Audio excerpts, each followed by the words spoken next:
30 minutes ago, the Royal Canadian Mounted Police confirmed a development that many had feared and even more had waited months to hear.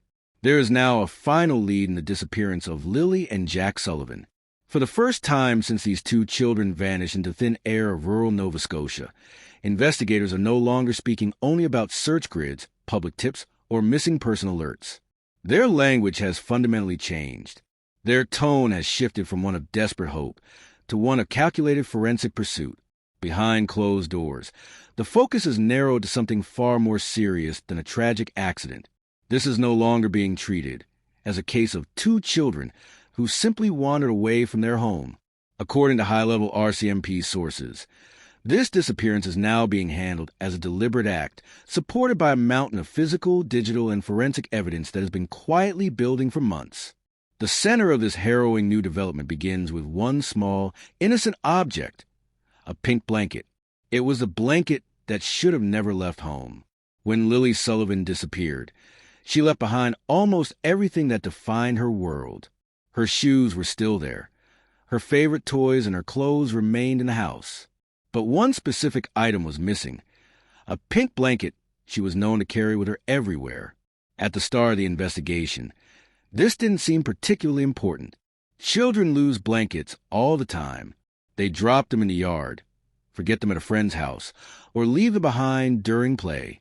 But as the weeks turned into months, that same blanket would evolve into the most critical piece of evidence in the entire investigation. Investigators have revealed that the blanket was discovered in two separate, conflicting locations. One piece was found discarded inside a family trash bin. The other fragment was located several kilometers away, snagged in the branches near a remote ATV trail deep in the rural woods. This discovery alone raised immediate, serious concerns for the RCMP. Blankets do not tear themselves in half, and children do not usually carry comfort items several kilometers into a dense, unforgiving forest without leaving any other trail. When forensic testing was finally completed, the results were chilling. The DNA on the forest fragment matched Lilly Sullivan. At that moment, the entire trajectory of the investigation changed forever. It moved from a search and rescue operation to a crime scene. For months, teams had combed the area around the Sullivan property using drones, helicopters, tracking dogs, and infrared scans, and they found nothing. No clothing, no footprints, no signs of wandering. That total absence of evidence puzzled investigators from the beginning, because when children get lost naturally, they leave clues. They leave scratches on trees, broken branches, or dropped items. Lilly and Jack left behind nothing, except for a torn blanket that suggested they didn't walk into those woods on their own. Once the RCMP confirmed Lilly's DNA on the fragment found far from home, they were forced to confront a difficult question. How did it get there? To answer this, investigators began meticulously reconstructing the blanket's possible journey. According to sources familiar with the investigation, the RCMP focused their attention on the specific ATV trail where the second fragment was recovered. This trail isn't a random spot. It isn't near a playground or a path a child would naturally take. It is a rugged route used primarily by adults, hunters, and off-road vehicle enthusiasts. Analysts began cross-referencing ATV rental records, trail usage logs, local surveillance, and cell tower activity. What they uncovered raised immediate red flags that could not be ignored. Records indicated that an ATV had been rented the night before the children were reported missing. Even more suspicious was the data showing the vehicle was active late at night, under the cover of darkness. Cell tower data indicated that this vehicle remained stationary near the remote trail for an extended period, long enough, investigators now believe, for someone to leave the blanket fragment and return without being seen. This was not a spontaneous accident. It looked like a carefully planned maneuver. As forensic teams continued to examine the physical evidence, digital investigators began the painstaking process of reviewing phone records. In the modern age, cell tower pings are silent witnesses. They can place a phone within a specific geographic grid, even when no calls are made or messages are sent. According to investigative sources, this digital data placed key individuals within that same grid area during the critical overnight hours. This directly contradicted earlier public statements regarding their whereabouts. These discrepancies triggered a much deeper level of scrutiny.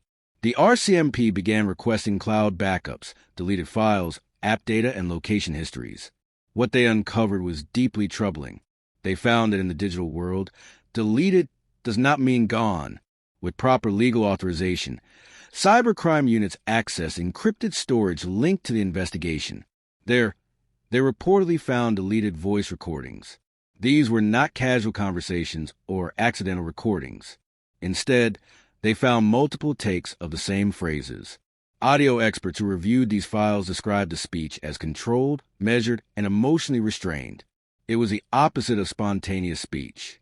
To the investigators, these recordings sounded rehearsed, like someone practicing exactly what to say or what not to say before being questioned. This wasn't the sound of panic. It was the sound of preparation. The RCMP considered these recordings significant enough to officially elevate the case to a major crime investigation. They began to realize that every unanswered question, the lack of footprints, the missing trail, the staged evidence, could be explained by one chilling theory: misdirection. In every modern investigation, there are two distinct crime scenes. The first is physical, the land, the objects, and the places people can touch. The second is invisible, the digital world of phones, apps, cloud storage, and metadata. In the case of Lilly and Jack Sullivan, it is this digital trail that has changed everything. While people can forget what they said, and while memories can blur or stories can shift under pressure, data does not forget. For months, the RCMP listened carefully to interviews and public statements. They heard the same explanations repeated and saw the same timelines described again and again. But subtle mismatches began to emerge. A time that didn't align, a location that didn't quite fit, a claim that couldn't be verified. This led them to stop relying on words and start relying on what could be measured. Cell phones are constantly communicating with towers, creating a map of presence. RCMP analysts began mapping tower pings connected to key individuals. They weren't looking for the content of calls. They were looking for location. What they found did not match the public timeline shared in the early days of the search. Phones appeared in grid zones they shouldn't have been in, during hours they weren't supposed to be active, near areas already flagged as significant by the physical evidence. This wasn't speculation. It was mathematical proof of presence. Location data doesn't tell you why someone was there, but confirms they were. When that data aligns with a rental record and a piece of a child's blanket, it becomes a powerful engine for a criminal case. The problem with alibis in the digital age is that they must survive a gauntlet of GPS metadata, Wi-Fi connections, and Bluetooth pings. According to investigators, some alibis in this case simply could not be supported by the digital footprint. There were no boarding passes, no hotel stays, and no third-party confirmations. Only words. And as the RCMP has made clear, words are not enough when data exists. The recovery of the deleted voice memos was a turning point in understanding the mindset of those involved. Instead of the frantic, emotional recordings one would expect during a family crisis, the audio showed a chilling level of control. Each version of the recording was slightly different, each one cleaner and more practiced than the last. Audio analysts, trained to detect stress patterns and emotional variance, noted a lack of natural emotional spikes. To the RCMP, this suggested intentional behavior. People rehearse when they expect to be questioned. They rehearse when they are afraid of saying the wrong thing. When paired with the fact that two children were missing and evidence appeared to be staged across a vast distance, this rehearsal became part of a damning pattern. While the digital and physical evidence was being compiled, another mysterious element shifted the investigation's focus. According to law enforcement sources, anonymous USB drives were delivered to authorities. They arrived without a note, a name, or an explanation, just raw data. The audio on these drives reportedly contained sounds captured inside the Sullivan trailer, allegedly recorded by a nearby smart device. While the RCMP has not released the specific contents to the public, sources say the recordings were disturbing enough to be classified as high-priority evidence. Perhaps most significantly, the audio appeared to include more than one voice, suggesting a level of coordination that had not been fully explored. When investigators looked at the blanket fragment, the ATV trail, the rental records, the cell tower data, and these anonymous recordings together, the picture became clear. This was not a spontaneous event. It showed signs of planning, movement, concealment, and attempted misdirection. Children who wander do not leave encrypted files behind, and accidents do not produce rehearsed recordings. This realization led to a fundamental change in investigative strategy. The RCMP stopped asking where the children might have wandered and started asking how they were removed without detection. This shift reframed everything. Search zones were moved, evidence priorities were reordered, and warrants were expanded. The case was no longer reactive. It was strategic. Investigators also began to grapple with the uncomfortable reality that public behavior does not always reflect private actions. Emotional appeals can be genuine, but they can also serve as powerful distractions. Internal assessments began to compare media appearances with digital activity. What they found was a mismatch in tone. Public urgency contrasted with private calm. Public desperation contrasted with private planning. While this does not prove guilt on its own, it created a series of questions that investigators could not ignore. Many in the community have asked why. If this evidence exists, the RCMP hasn't released everything. The answer is simple and pragmatic. Cases are won in court, not on the internet. Releasing details too early can compromise witnesses, alert suspects, or contaminate the jury pool. The silence of the RCMP is not a sign of inactivity. It is a sign of preparation. They are building a case that must stand up to the highest level of legal scrutiny. They are moving from the question of where are they to the much grimmer question of what was done. The investigation has now reached a phase that officers quietly refer to as the narrowing.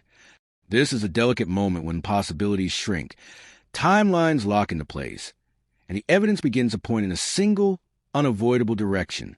For months, the case felt scattered, a tip here, a sighting there, a theory that collapsed under pressure. But now, the RCMP has developed a complete working theory. It is a structured explanation that accounts for every anomaly. The lack of footprints near the home, the stage blanket, the overnight activity, and the digital discrepancies. This theory rests on conviction that this disappearance was characterized by control, not chaos. One of the most difficult truths in this case is the role of misdirection. Investigators are now analyzing whether public attention itself was used as a shield. In many high-profile cases, individuals believe that staying visible, speaking often and appearing everywhere, protects them from suspicion. It allows them to control the narrative. But while public attention was focused outward, the RCMP believed the real activity had already been concluded. The final lead is different from all others because it doesn't rely on unreliable sightings or online rumors. It is built on the convergence of physical evidence and verified digital records. Nothing stands alone anymore. Every piece of the puzzle is beginning to connect to the next. Consequently, the search strategy has moved away from wide-area sweeps. RCMP teams are now focusing on specific, high-probability locations identified through their data analysis.